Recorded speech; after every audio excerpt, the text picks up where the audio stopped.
topic was continental U.S. Atomic testing. I should have written, I left out atmospheric because there was underground testing later than the period that we're talking about.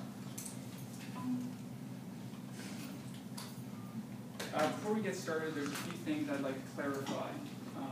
First of all, my interviewee was my grandfather, Gary Hamburger, who was a U.S. Army paratrooper who participated in 2 nuclear tests in 1957.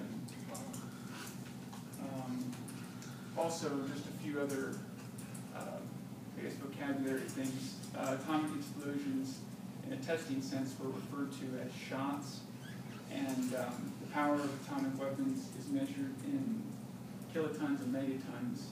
Kiloton meaning it's equivalent to 1,000 tons of high explosive, and a megaton being 1,000,000 tons. The 2 atomic bombs that destroyed Hiroshima and Nagasaki were approximately 20 kilotons in size.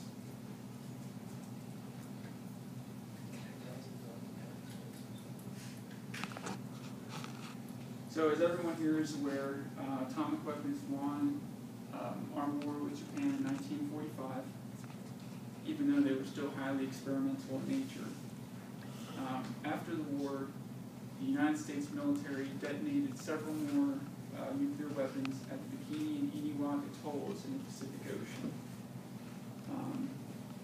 These locations were great for isolating radioactive fallout, but it became immediately clear that they were unsuitable from a logistics point of view, and the tests had to be closer home. In 1948, Project Nutmeg was launched by the U.S. military to determine a suitable testing location within the continental United States.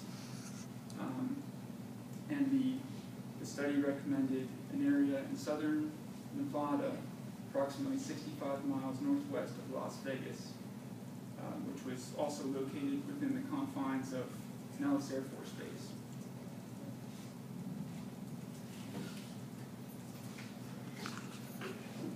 The first test at the Nevada test site was codenamed Operation Ranger. It occurred in 1951, or January and February of 1951.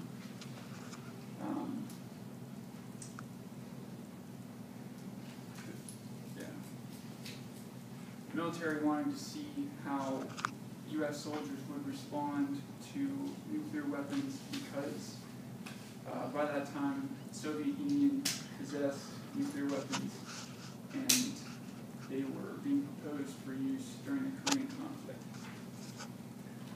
So the military wanted to know how soldiers would react psychologically to an atomic battlefield. During test series codenamed Buster Jangle, U.S. soldiers were exposed to nuclear weapons for the first time. And that picture is not from Buster Jangle, but just from another test, and that's, yeah, pretty close. But that first time they were 7 miles away. But anyway, the military was dissatisfied with this first shot because they believed it was not very realistic, which I suppose is true in a realistic battlefield. You're not going to be 7 miles away from it. So they wanted to move them closer to ground zero, as well as make the soldiers run obstacle courses and do tests to see if it affected them in any way.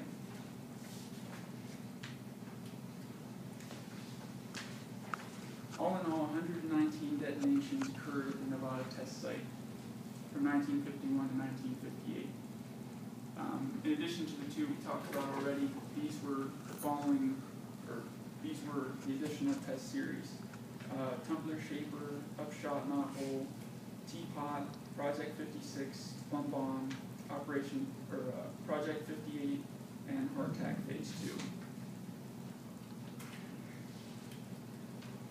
So my grandfather was part of Operation Plum Bomb, which was 1957, that consisted of 29 shots. and he only participated in 2 of those 29. The first was codenamed Smoky, and it had a yield of 44 kilotons, and the second one was codenamed Galileo, which was 11 kilotons. And I'd like to read an excerpt from my interview with him, talking about Shot Smoky. Moments before the explosion, they told us to cover our eyes with our hands, but leave our eyes open, and we could see our bones through the skin from the intense light.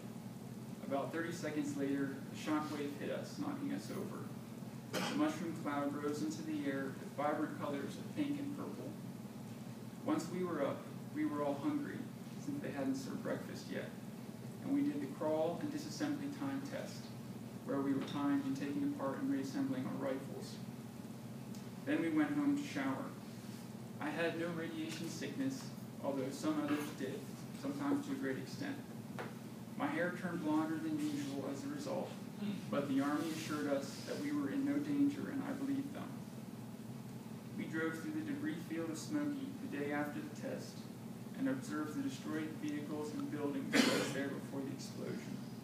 The sand had crystallized into glass around Ground Zero.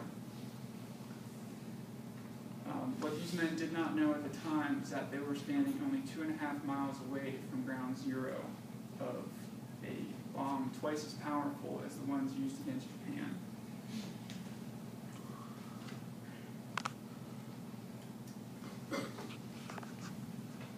So during the 1950s, there was a growing public discord against these continental U.S. tests. As you can see from this picture, this illustrates the fallout patterns. As you can see, the epicenter there is in Nevada, and as the winds in this country go from east to west, it blows and pretty much covers up everyone. So, the Atomic Energy Commission back in the 50s believed that low levels of radiation were okay, even though independent scientists believed that they weren't. Congress passed the Radiation Exposure Compensation Act of 1990 to compensate civilian victims of radiation. Finally, atomic veterans, 1976 fire prevented them from proving their involvement in these tests. But the current VA website says that it is possible to receive compensation. Right now, my grandpa is in good health, and he was one of the lucky ones. But hopefully through public knowledge, a silent tragedy like this will never happen again.